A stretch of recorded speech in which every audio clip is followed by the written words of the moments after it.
வணக்கம். நான் திருமதி லீலாதேவி ஆனந்த நடராஜா, வடக்கு கிழக்கு வலிந்து காணாமல் ஆக்கப்பட்டோரின் உறவுகளின் சங்கத்தின் செயலாளர். இன்றைய தினம் இந்த ஊடக சந்திப்பை செய்வதற்கான முக்கியமான காரணம், நேற்று முன்தினம் பல ஊடகங்களிலே ஒரு செய்தியை பார்க்கக்கூடியதாக இருந்தது. அதாவது கடத்தொழில் அமைச்சர் ராமலிங்கம் சந்திரசேகரன் அவர்கள் ஒரு காணாமல் ஆக்கப்பட்டவர்கள் தொடர்பாக ஒரு விடயத்தை கூறியிருந்தார். ஒரு ஊடகத்தின் செய்தி குறிப்பில் அதில் குறிப்பிட்டிருந்தார். ஊடகத்துக்கு செவி கொடுக்கும்போது அதிலே அவர் கூறியிருக்கின்றார், 15 வருடங்களாக காணால் போனவர்கள் தான், அவர்கள் இல்லை என்ற கருத்துப்பட அவர் கூறியிருந்தார். உண்மையாகவே எமது உறவுகளை 15 வருடங்களாக தேடிக்கொண்டிருக்கும் எமக்கு அந்த செய்தி சரியான மனத்தாக்கத்தை ஏற்படுத்தி இருக்கின்றது. நாங்கள் 15 வருடங்களாக இந்த பிள்ளைகளை தேடி பல்வேறு விதங்களில் போராடி கொண்டு இருப்பதை விட 2837 நாட்களாக ஒரு தொடர் போராட்டத்தில் ஈடுபட்டு கொண்டிருக்கின்றோம். இந்த போராட்டத்தில் ஈடுபட்டதன் ஊடாக 300க்கு மேற்பட்ட பெற்றார்கள் இந்த போராட்ட களத்திலே ஆகுதியாக்கியிருக்கிறார்கள். அதாவது தாங்கள் இன்னுயிரை இழந்திருக்கிறார்கள். அப்படி இருந்தும் நாங்கள் இந்த தொடர் போராட்டத்தை நடத்தி கொண்டிருக்கின்றோம். இந்த நிலையிலே இந்த அம்மாக்கள், இந்த அப்பாக்கள், இந்த மனைவிமாரின் மனநிலை அறியாது ஒரு தமிழ் அமைச்சரான ஒருவர் இந்த தமிழ் மண்ணிலே யாழ்ப்பாணத்திலே வைத்து இப்படி ஒரு செய்தியை அவர் குறிப்பிட்டிருப்பது நமக்கு பெரிய மனவேதனையை அளிக்கின்றது. ஏனென்றால் ஏற்கனவே நாங்கள் மனத்தாக்கத்திற்கு உள்ளாக்கப்பட்டிருக்கின்றோம். என்றால் யோசித்து பாருங்கள், 15 வருடங்களாக எமது உறவுகளை தேடி எவ்வளவு மன உளைச்சல், உடல் வலிமை இழப்பு எவ்வளவு ஏற்பட்டிருக்கும் என்று சொல்லி. எனவே இந்த அமைச்சரின் இந்த கூற்றை நாங்கள் வன்மையாக கண்டிக்கின்றோம். நாங்கள் ஒரு தமிழ் அமைச்சராக இருந்து கொண்டு எங்களுக்கு ஆதரவாக கதைக்காவிட்டாலும் பரவாயில்லை, இப்படி ஒரு மனத்தை புண்படுத்தும் விதமாக கதைத்ததற்காக எங்கள் கண்டனத்தை தெரிவித்துக் கொள்கின்றோம். அடுத்ததாக இந்த எமது உகண்டாவில் இருந்து பல கடந்த கால அரசினது பணங்களை கொண்டு வருவது பற்றி ஊடகங்களில் வாயிலாக பார்த்திருக்கின்றோம், பத்திரிகைகள் வாயிலாக பார்த்திருக்கின்றோம். இந்த நேரத்திலே நாங்கள் ஒன்றை குறிப்பிட வேண்டும். ஏனென்றால் கடந்த வருடங்களிலே நாங்கள் ஒரு ஊடகம் வாயிலாக ஒரு செய்தியை தெரிவித்திருந்தோம். உகண்டாவில் இருக்கும் 7 பெரிய கொம்பனிகளில் கடந்த கால ஜனாதிபதிகளினால் நடத்தப்படும் கொம்பனிகளில் எமது பிள்ளைகள் கொத்தடிமைகளாக, சம்பளமற்றவர்களாக, அரைகுறை உணவோடு அங்கு வேலை வாங்கப்படுகிறார்கள் என்பதை நாங்கள் ஊடகங்கள் வாயிலாக தெரிவித்திருந்தோம். அதை மீண்டும் ஒரு முறை நாங்கள் திரும்பி வலியுறுத்தி கூறுகின்றோம். ஏனென்றால் பணம் எல்லாத்தையும் விட எங்களது பிள்ளைகளின் உயிர் எங்களுக்கு முக்கியமானது. எனவே அந்த பணத்தை பற்றி அக்கறை காட்டுபவர்கள் எமது குழந்தைகளின் உயிரை பற்றியும் அக்கறை காட்ட வேண்டும் என்று நாங்கள் மிகவும் தாழ்மையுடன் கேட்டுக்கொள்கின்றோம். அடுத்ததாக உண்மையாகவே எனக்கு ஒரு ஞாபகம் வருகின்றது. 94ஆம் ஆண்டு ஒரு சமாதான தேவதையாக சந்திரிகா பண்டாரநாயக்கா அம்மையார் வந்தபோது நாங்கள் ஆவலுடன் எதிர்பார்த்திருந்தோம், ஏதோ எங்களின் பிரச்சனைகள் தீரும் என்று சொல்லி. ஆனால் அவர் வரும்போது உண்மையாகவே கூறியிருந்தார், நானும் எனது கணவரை இழந்த நான், எனக்கும் தெரியும் இந்த இழப்புகளை பற்றி என்று. நாங்கள் ஒரு அக்கறையுடன் காத்திருந்தோம்.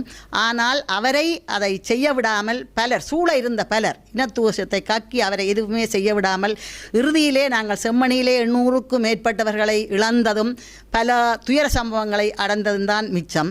அதே போல ஒரு தோற்றப்பாடு மன்னிக்க வேண்டும் எனக்கு தென்படுகின்றது. ஏனென்றால் நேற்று முன்தினம் புலனறுவையில் நடந்த ஒரு கூட்டத்திலே அமைச்சர்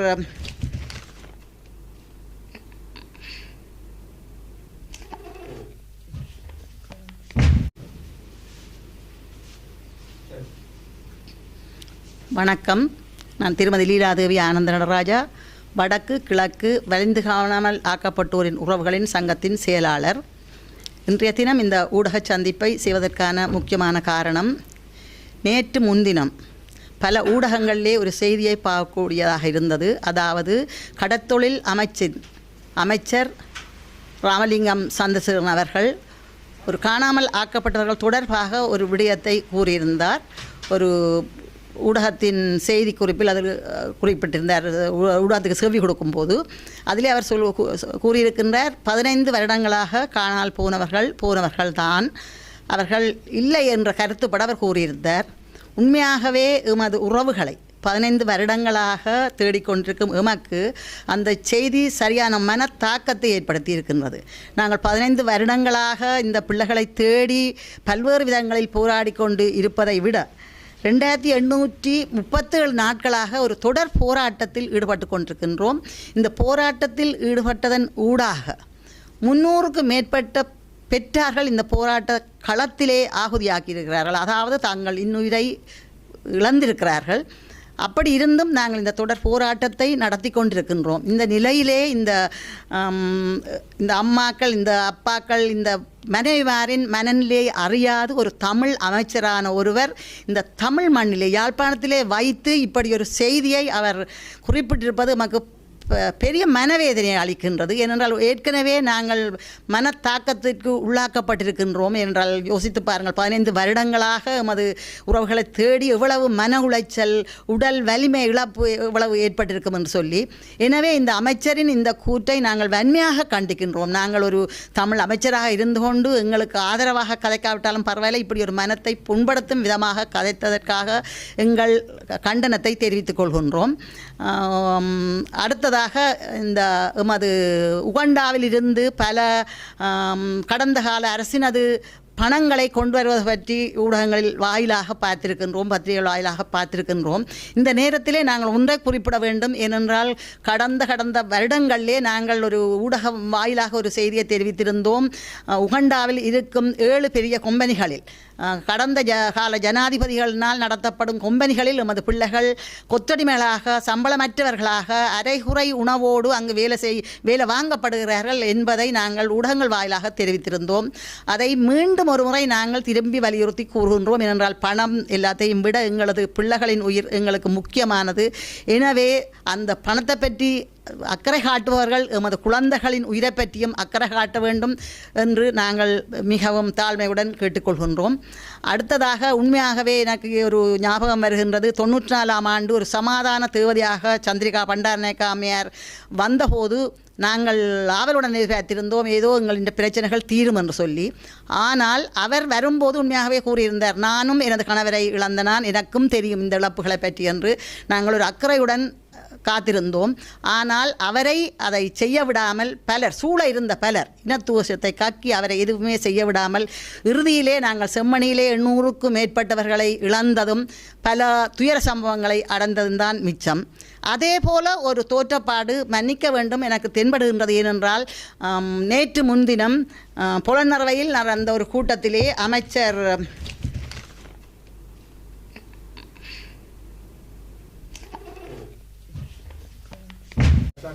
பாராளுமன்ற உறுப்பினர்கள் சொல்லி அப்படின்னா அவையில் சார்ந்த கட்சியின் 2 பேர் வந்து அங்கே யாழ்ப்பாணத்தில் வைத்து கடத்தப்பட்டு காணாமலாக்கப்பட்டிருக்கேன். அவைகளுக்கு என்ன பதிலே சொல்ல போயிடும்? நல்லது. அந்த எனக்கு தெரியும் 2011ஆம் ஆண்டு இந்த ஜேவிபி கட்சியின் தோழர்கள் 2 லலித் குஹன் என்ற 2 இங்கு தமது கட்சி நடவடிக்கையில் ஈடுபட்டிருக்கும் போது அவர்களும் காணாமலாக்கப்பட்டார்கள். எமது கடற்தொழில் அமைச்சர் எமக்கு கூறி 15 வருடங்கள் கடந்து விட்டது, அவர்களை உயிருடன் இருப்பார்கள் என்று நம்ப முடியாது என்று சொன்னவர், இதே பதிலை லலித் குஹன் ஆக்களுக்கும் அவரால் கூற முடியுமா, அல்லது அவர்களுக்கு வேறு பதில் எங்களுக்கு வேறு பதிலா என்பதை அறிய விரும்புகின்றோம். அதைவிட இந்த தேசிய மக்கள் சக்தியின் தேர்தல் விஞ்ஞாபனத்திலே குறிப்பிடப்பட்டிருந்த இந்த காணாமல் ஆக்கப்பட்டவர்களுக்கு பிரச்சனை தீர்த்து வைக்கப்படும், அதைவிட அந்த விடயத்தை செய்த குற்றவாளிகள் நீதியின் முன் நிறுத்தப்படுவார்கள் என்று கூறப்பட்டிருந்தது. அப்படி தேர்தல் விஞ்ஞாபனத்தில் கூறப்பட்டிருந்தும் கூட தற்போது இந்த அமைச்சர் கூறுவது எங்களுக்கு அந்த தேர்தல் விஞ்ஞாபனத்தையே நம்ப முடியுமா என்ற ஒரு சந்தேகத்தை ஏற்படுத்துகின்றது. இதற்கு அமைச்சர் தான் இதற்குரிய பதிலை சொல்ல வேண்டும் கடப்பாட்டில் இருக்கின்றார். எமது பிள்ளைகள் தேடுவதை போல் அந்த லலித் குஹனின் பெற்றோரும் தேடிக்கொண்டிருக்கிறார்கள். எமக்கு கூறிய பதிலை அவர்களுக்கு கூற முடியுமா என்பது அமைச்சரிடம் உள்ள கேள்வி. நன்றி. வணக்கம். வலிந்து காணாமலாக்கப்பட்ட உறவுகளின் சங்க தலைவி, வவுனியா மாவட்டம், சண்முகம்பிள்ளை சரோஜினி. இந்த ஊடக சந்திப்பானது எங்களுக்கு மிகவும் மனவேதனையால் தான் நாங்கள் இன்றைக்கு இந்த ஊடக சந்திப்பை செய்கிறோம். ஏனென்றால் நாங்கள் 2009 வைகாசி மாதம் இந்த பிரச்சனை துவங்கின காலத்திலிருந்து எங்களுடைய உறவுகளை வட்டுவாகலில் வைத்து நாங்கள் கையில் கொடுத்த, நாங்கள் கையில் ஒப்படைச்ச பிள்ளைகள் உயிரோடு தான் கொடுத்த. நாங்கள் இன்றைக்கும் 15 வருடம் முடிஞ்சு 16வது வருட காலத்தில் நாங்கள் நிற்கிறோம். இன்னும் இந்த போராட்டத்தில் நாங்கள் ஈடுபட்டு கொண்டிருக்கிறோம். எங்களோட உறவுகள் இன்றைக்கு இப்போ வருமா நாளைக்கு வருமா, எங்களோட உறவுகள நிலைமையை நாங்கள் தெரியறதுக்காக நாங்கள் இப்படியே நாங்கள் இந்த போராட்டங்களையும் செய்து ஊடகங்களையும் சந்திப்புகள் செய்து கொண்டு எங்களுடைய உறவுகளுக்காக நாங்கள் இந்த போராட்டத்தை செய்து கொண்டிருக்கிறோம். இதுவரை காலமும் எங்களுக்கு உறவுகள் எங்கே இருக்குதுன்றே நாங்கள் தெரியாமல் தான் நான் இந்த போராட்டத்தில் நாங்கள் ஈடுபட்டிருக்கிறோம். எங்களுடைய உறவுகள் இன்றைக்கும் உயிரோடு இருக்குதுகள் என்ற ஒரு நம்பிக்கையில் தான் நாங்கள் இந்த போராட்டம் செய்கிறோம். இதே நேரத்தில் இப்படி அமைச்சர் வந்து பேரை மறந்துட்டு ராமலிங்கம் சந்திரசேகரன் அவர்கள் எங்களுடைய உறவுகளை இனிமேல் 15 வருடம் முடிஞ்சதுக்கு பிற்பாடு அவர்களை நாங்கள் தேட வேண்டிய தேவை இல்லைன்ற மாதிரி அவர் சொல்லியிருக்கிறார். அவர் என்னென்று சொல்லுவார்ன்றது எங்களுக்கு மிகவும் மனவருத்தமாக இருக்கிறது. என்னென்று சொன்னால் அவர்களுக்கு என்ன நடந்ததுன்ற விஷயம் அவருக்கு தெரியுமா, தெரிஞ்சு தான் சொன்னாரா அல்லது அவர் ஒரு எடுத்த மூச்சுக்கு சொன்னாரான்றது எங்களுக்கு விளங்க இல்லை. ஆனால் நாங்கள் எங்களோட உயிர் உள்ளவரை எங்களோட பிள்ளைகளை நாங்கள் தேட வேணும் என்று நாங்கள் தேடிக்கொண்டிருக்கிறோம். எங்களோட உறவுகள் எங்கே இருக்கின்றதை உங்களோட கையில் நாங்கள் தந்த பிள்ளைகளுக்கு என்ன நடந்ததுன்றதை நீங்கள் தான் எங்களுக்கு சொல்ல வேண்டிய தேவை ஒன்று இருக்குது. நாங்கள் உங்களிடம் கேட்டு கலைச்சி தான் இன்றைக்கு நாங்கள் சர்வதேசத்தை நாடி நாங்கள் நிற்கிறோம். நாங்கள் சர்வதேசம் மூலமாக எங்களுடைய உறவுகளுக்கு என்ன நடந்ததுன்றதை நாங்கள் தீர்வு கேட்கறதுக்காகத்தான் நாங்கள் இந்த போராட்டத்தில் ஈடுபட்டிருக்கிறோம் என்றதை இந்த ஊடக வாயிலாக நான் தெரியப்படுத்துகிறேன். நன்றி.